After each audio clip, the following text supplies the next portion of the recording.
right? So over the course of the last 6 months already as a fund, we've been seeing talent come out from the real money gaming industry and building in free-to-play games or digital platforms or AI native tool stacks and tech. And that was already a phenomenon which was taking place. And I believe this has just hastened it out, right? I guess news or sensational headlines on the demise of this industry. That's not how we view it, right? We see this as a reset. Hi everyone, I'm with Saloni Segal from Lumikai Funds. She's the managing partner and she's also the founder of the company. Hi Saloni, welcome to the podcast. Glad to have you on Outlook Respawn to talk about the recent online gaming bill, and of course, we also want to discuss some other interesting aspects that have taken place since then. Thank you so much for having me. Look forward to the conversation. So, I want to start with a little bit of a flashback. 1 month ago, the parliament passed the bill that regulated and promoted online gaming. What was your first reaction to it, and what was the first call you got? Well, the first call was from media. I think the first reaction was equal measure shock and surprise. You know, the industry was taken aback. It was not expected. We were hearing things around the GST, of course, but we definitely were not aware of ban that was coming through. There had always been regulation, right? The previous bill the previous act that was laying out, where it was where the government was making a distinction between online money games and online social games. That was already underway. We were aware about it, but of course, an outright ban was a complete surprise. So I want to understand Lumikai's perspective on the new bill. What has changed? What hasn't for you guys? From our perspective, from a fund perspective, not much has changed. I think from the industry perspective, of course, there are first order and second order effect, right? The first order effect, at least on the real money gaming industry, has meant that, we see some of these larger players which are now pivoting or exploring essentially international operations. There's revenue loss and there are layoffs that are happening in the market at the moment. And, that is obviously a very first order impact. So that short-term pain is very real. The second order effect is also now underway in terms of payments, gateways, ad networks, brands, sponsorship deals which are being affected. I think the third order effect, which is going to start to play out, right? Where we will start to see a migration of users from real money gaming platforms to other forms of entertainment. Also at the same time, we see talent move. Right. So over the course of the last 6 months already as a fund, we've been seeing talent come out from the real money gaming industry and building in free-to-play games or digital platforms or AI native tool stacks and tech. And that was already a phenomenon which was taking place. And I believe this has just hastened it out. Right. From a fund perspective, we had very little exposure to this space. Right. We have always felt that this operated in a little bit of a there was no clear regulation around real money gaming, and the risks felt asymmetric to us. We have, on the other hand, decided to back companies which are building, let's say, mid-core content or digital platforms or AI native tech.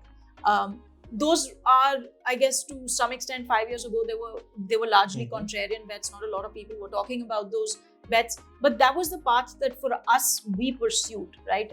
We as a fund are a broader interactive media fund. We invest in content, we invest in digital platforms, we invest in tools, tech infrastructure, and just the broader ecosystem which we believe will drive the next 10 years. And for us as a philosophy, nothing much has changed, but of course the short-term pain at the moment is quite real for this industry. Again, a lot of headlines have been generated.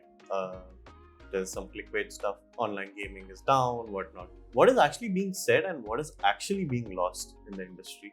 There's a lot of news or sensational headlines on the demise of this industry.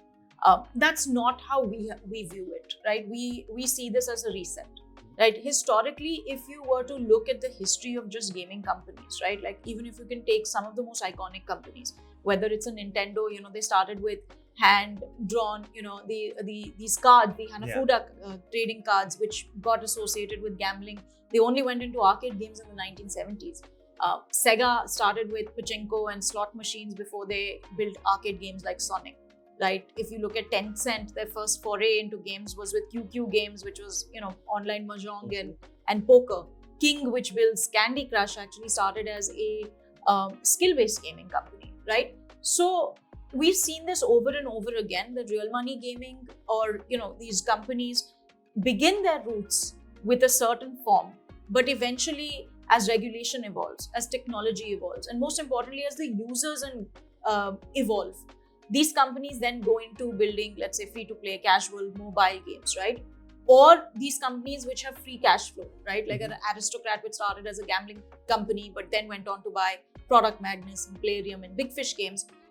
Then they diversify and build their revenue offerings and start to get into the broader space, right?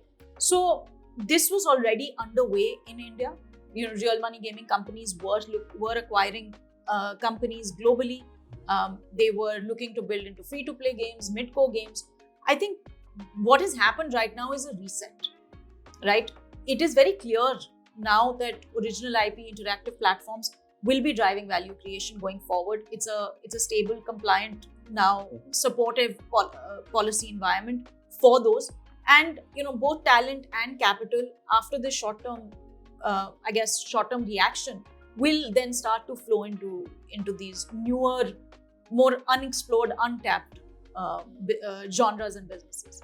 Companies have already started pivoting, right? You see headlines about, I'm not going to name the companies, but they've gone into short form video content. That's right, yes. Some companies have started prioritizing free to play games, which they already had as part of their own. That's right. Very interesting to have this happen. And we also see a lot more talent, right? Like a lot more talent is now moving, where erstwhile they would be joining, let's say, real money gaming companies, are now saying, hey, we want to explore free-to-play companies. We want to explore digital platforms. Hey, maybe we want to build something of our own as well. So that talent is also now getting unlocked. In fact, I recently had a conversation with an indie game studio. They were supporting ops for a real money gaming company, and they were also working on their own project on a side-by-side basis. But now that revenue flow has gone, they've fully started focusing their resources on this. So do you think this is something that will also affect these indie companies you're supporting devs and all? Will they pivot into this? Yeah, absolutely. We've now seen 3,000 odd deals in the ecosystem since we incepted the fund, right? We've always seen a very healthy flow of indie creators, indie developers building for the space, whether it's mobile, whether it's a PC. PC and console is obviously a much smaller slice of the market. But for sure, I think this is a trend that we see more now. We'll see much more builders wanting to build original IP, not just for India, but also for the global markets. And that's something that's been a thesis for us from the very beginning as well. So absolutely, we see that. So I think this is a market correction of sorts. Do you think this is absolutely a necessary reset for the industry, or this would have eventually happened even without the bill? Look, I think we were eventually heading there, right? We every year do an annual State of Interactive Media and Gaming Research report, where we had started to already see this transition where, we actually, as per the research that we undertaken and both the primary and the secondary surveys, it had revealed that about 66% of gamers who were playing for real money games were actually also playing for mid-core content and games. There was increasingly a demand for broader content, right? A typical gamer in India is playing 3 to 4 games at the same time. So while they may have a Dream 11, but they also had a BGMI, they also had a Coin Masters on their phone. So this was all data that we gathered. So we believe this was a transition that was going to happen. I think what has happened is that the noise has settled, right? When we incepted the fund, and not many people wanted to invest in, let's say, games or original IP or digital platforms for that matter. The word interactive media was in nobody's vocabulary, right? It was not common parlance at all. Now 5 years hence, we are seeing our market numbers being validated, our numbers being used by policymakers, by the government, by large strategic decision makers. And this is a market that 5 years ago was not even mapped, right? There was no number of gamers, there was no spend, there was no usage data, right? There were a few media interactive reports, but they weren't really covering this broader sector and what this actually meant. Especially in India. Right? Especially in India, right? And now we see, this our research being used by the World Economic Forum, right? So we see a lot more funds emerging. We see a lot more funds have interactive media as a very key part of their thesis. So they're using the foundation and plumbing that Lumika has helped lay. It's all great, right? I always like to say that it's better to be early in the market, but not the only, right? Yeah. If you're the only, you have to ask yourself why. So, I'm very happy that we're no longer the only. This means that this sector has great potential. The TAM is there. Indians are now monetizing. There is very clear policy endorsement. So, for us, we believe that, once the noise settles, the thesis will emerge in itself, which it already is, and it will speak for itself. This has very similar parallels to something that happened in Finland, right? So when Nokia shut down, there was a large amount of job losses, and then from the ashes of Nokia emerged Supercell. Yes, of course. Yes, that's right. Do you think something similar will First, they went to digital chocolate, and then Supercell. That's right. Something similar in India? Absolutely.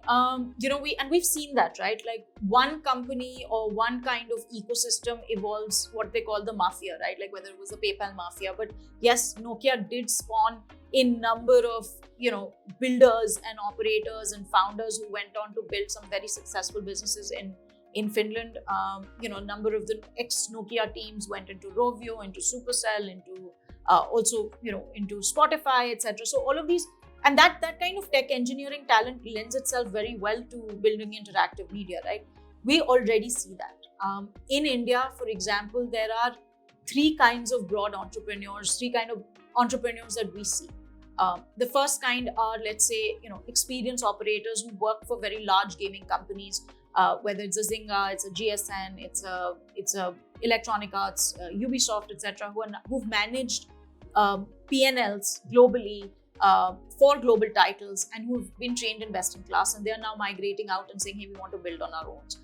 We are seeing serial entrepreneurs, people who've built companies, sold them, and who are now emerging and saying, hey, I want to do, company number 2, for example. We, of course, see an emergent group of founders coming from these real money gaming businesses as well. We also see global diaspora returning, bringing global knowledge. And the last category is, this Gen Z, Gen Alpha founders who are experimenting with Roblox, for example, who've grown up with Discord, who've grown up with UGC content.